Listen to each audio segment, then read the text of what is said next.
नमस्कार, मी उमेश साळुंके। आज जी नगरपालिकेची होऊ घातलेली निवडणूक, या निवडणूक निमित्त जी एकामेकावर उमेदवार टीका टिप्पणी चालू आहे।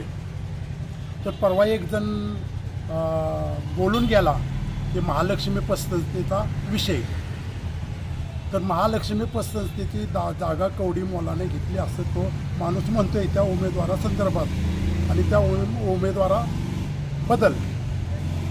तर ती जी जागा आहे ती त्यांनी त्या उमेदवाराचं असं म्हणणं आहे आणि त्याला आम्ही सगळे तिथं असणारे लोक साक्षीदार आहेत की जे बाजार भाव आहे त्या बाजार भावानुसार त्यांनी ती जमीन ती जागा ह्याच्याकडनं महालक्ष्मी पतसंस्थेकडनं घेतलेली आहे असं त्यांनी कागदोपत्री आणि त्यांनी दाखवलेल्या प्रूफनुसार ते सिद्ध होते की त्यांनी ते बाजारपेठेनुसार जागा घेतलेली आहे।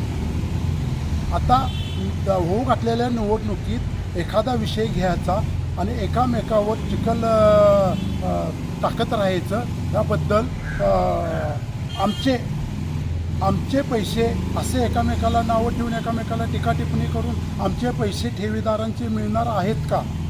आमच्या पैशासाठी काही केलं जे लोक बोलत होते आता एकामेकावर, आता त्यांच्यावर म्हणते ती जागा त्यांनी कवडी मोलाने घेतली आणि असं केले। त्या माणसांनी आमच्या पैशासाठी काय केलं?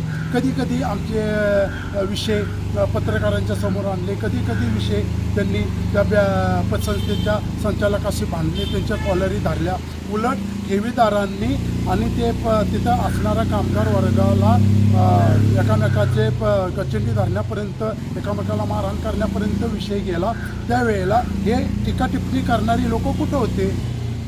मला असा प्रश्न विचारायचा आहे। मी त्या बँकेचा ठेवीदार आहे आणि आजपर्यंत या लोकांनी जे आत्ता सहानुभूतीपूर्वक बोलायला लागले ती त्या टीका टिप्पणी करायला लागली ती, हे लोक तरी आम्हाला सहानुभूती देण्यासाठी आलेले का? आमचे पैसे इतके वर्ष झाले अडकले ती, हे लोक आलेले का पुढं आम्हाला सहानुभूती दाखवायला की या ठिकाणी बाबा तुमचे गोरगरिबांचे पैसे अडकले ती आणि आम्ही तुम्हाला मदत करतो? काही नाही, हे फक्त त्यांना राजकीय कोलीत बनवायचं होतं आणि त्याला राजकीय कोलीतात त्यांची पोळी भाजून घ्यायची होती। त्यामुळं मला असं म्हणायचं आहे की जो उमेदवार आहे त्याने ते कायदेशीररित्या व्यवस्थितरित्या त्यांनी ती जागा घेतलेली आहे असं आमच्या निदर्शनात आलेलं आहे सर्व ठेवीदारांच्या। आणि त्यामुळं जे काही व्यवहार त्यांचा झालेला आहे तो कायदेशीररित्या झालेला आहे। आम्हाला एवढंच आमच्या ठेवीदारांना म्हणायचं आहे की तुम्ही त्या पतसंस्थेचं राजकारण करून एकामेकाला नाहक बदनाम करत बसू नका।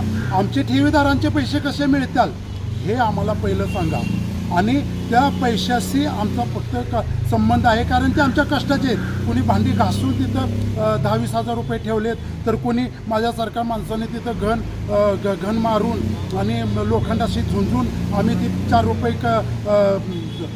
शिल्कीचे आम्ही तिथं ठेवले आणि गेली 3 वर्षे झाले आम्ही अखंड तांडव करतोय त्या पैशासाठी, मात्र कोणी त्या पैशाची दखल घेत नाही आणि ही फक्त एकामेकाला टीका टिप्पणी करण्यासाठी त्याचा उपयोग करते ती।